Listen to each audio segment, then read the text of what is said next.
J'ai de nombreux parents et grands-parents qui font cet acte fort que de présenter des excuses à leur enfant devenu maintenant adulte. Cela arrive notamment quand ils découvrent les informations scientifiques sur les conséquences des violences éducatives ordinaires. Ils ont changé de paradigme, ils ont changé de croyance, ils ont changé de positionnement. Ils ont arrêté de penser qu'ils avaient raison et que ce qu'ils imposaient était juste.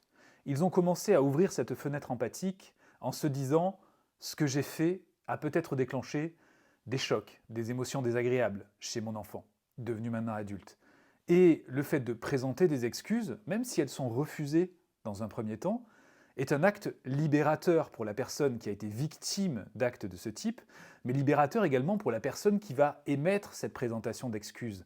Parce que c'est une porte ouverte vers cette empathie pour soi. Moi aussi j'ai ressenti de la souffrance que j'ai niée, et pour l'autre. Donc c'est comme si nous ouvrions un champ des possibles sur le côté émotionnel et sur la reconnaissance des besoins de l'autre.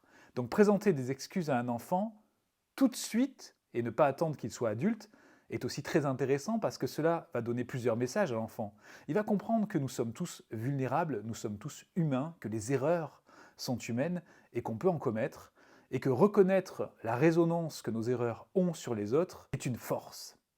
Donc l'enfant va à son tour imiter la personne, son parent, qui lui a donné ce modèle, cet exemple d'erreur assumée, donc la responsabilité d'assumer ses erreurs, et la responsabilité également de réparer le lien et la possibilité de réparer ce qui a peut-être été cassé ou blessé chez l'autre.